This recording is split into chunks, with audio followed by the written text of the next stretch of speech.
newspaper. We'll also veer into Guardian and let's see what else. This day, Echo News and Lausa Alert. From the Punch newspaper, flight disruptions likely over NIMET workers' strike. Passengers at the Murtala Mohammed Airport, Lagos, and the Nnamdi Azikiwe International Airport, Abuja, have expressed worry as workers of the Nigerian Meteorological Agency vowed to embark on a nationwide indefinite strike from midnight on Tuesday. The development, according to operators and experts in the sector, could lead to flight disruption across the country should the strike linger. While some passengers are confused about when the strike would begin, many are already jittery about boarding an aircraft. FG releases 50 billion naira to settle ASU, other varsity staff allowances. The Minister of Education, Dr. Maruf Alausa, on Wednesday announced the release of 50 billion naira by the federal government to the academic and non-academic staff unions of federal universities for the settlement of earned allowances, as promised by President Bola Tinubu. This development was disclosed in a statement titled, FG releases 50 billion naira earned allowances to varsity unions. Tinubu reaffirms education priority. Issued by Folashade Boriowo, Director of Press at the Federal Ministry of Education. Still taking a look at the Punch newspaper, Minister, others advocate mandatory female running mate for presidents and governors. The Minister for Women Affairs, Iman Sulaiman Ibrahim, the lawmaker representing the Federal Capital Senatorial District, Senator Ireti Kingibe, the National Deputy Women Leader of the All Progressives Congress, and several other stakeholders on Wednesday pushed for 50% representation of females in public offices.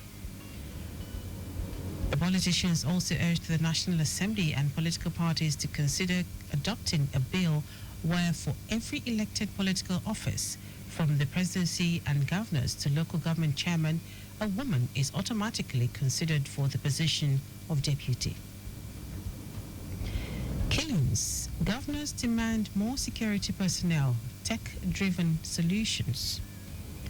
The Nigerian Governors Forum has emphasized the need for increased recruitment into security agencies and the adoption of technology-driven solutions to tackle killings at the state level.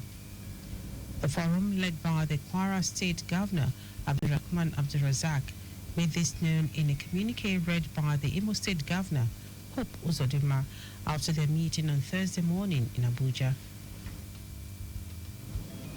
Moving on to Guardian newspaper, insecurity.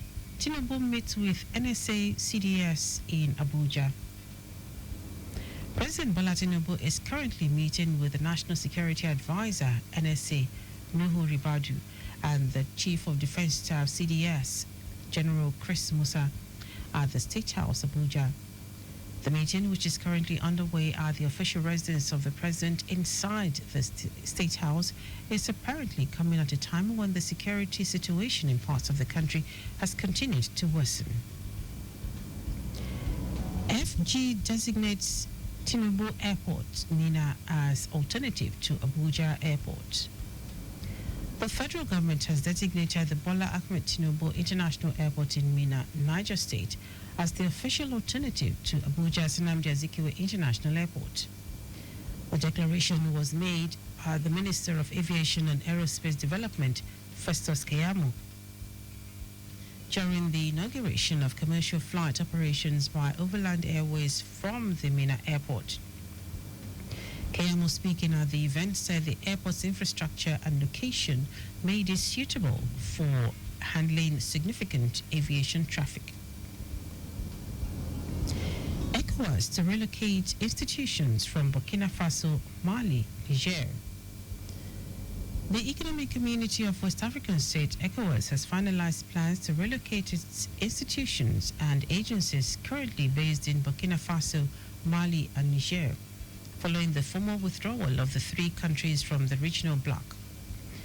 This decision was reached during an extraordinary session of the ECOWAS Council of Ministers held in Accra, Ghana, where contingency measures and future relations with the three nations now aligned under the Alliance of Sahel States were discussed.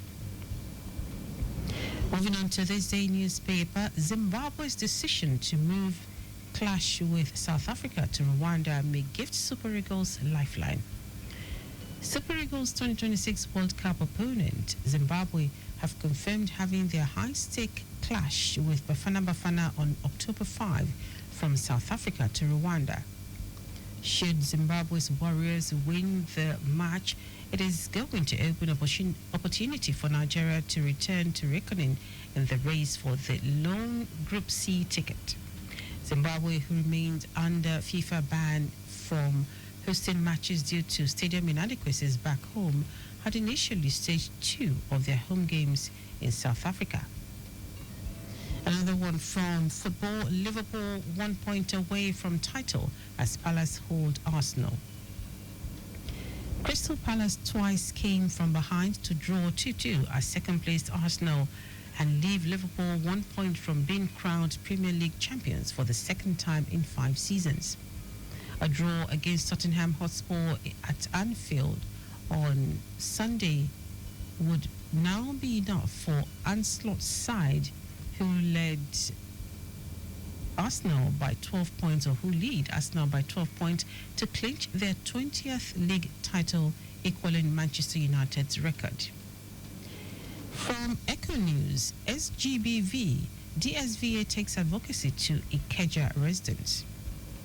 The Lagos State Domestic and Sexual Violence Agency, DSVA, community engagement team has spearheaded an impactful door-to-door sensitization campaign across the Ikeja local government area recently.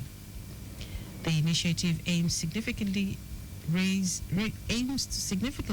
awareness about the critical issues of sexual and gender-based violence, SGBV, and cultivate a strong culture of zero tolerance within the community. We'll take the last one from Alausa Alert. Nurses undergo training on best practices in blood transfusion. Over 110 nurses from public and private hospitals in Lagos State have gone through a one-day structural training on safe blood transfusion practices. Declaring the training open in Ikeja, the special advisor to the Governor on Health, Dr. Mrs. Kemi Oguyemi, underscored the critical role of nurses in blood transfusion processes. She also lauded the Executive Secretary of the Lagos State Blood Transfusion Service, Dr. Boduri Oshikumaya, for her dedication to ensuring safe and effective blood transfusion practices across healthcare facilities in Lagos. With that said, you can pick up a copy of any of the dailies online to read more. Also, interact with us via our social media platforms on X, Traffic Radio 961, Instagram, Lagos Traffic Radio 961, Facebook, Lagos Traffic Radio 96.1 FM. You can also subscribe to our YouTube channel, Traffic Radio 961, and follow me across social media at Dele Agadumo.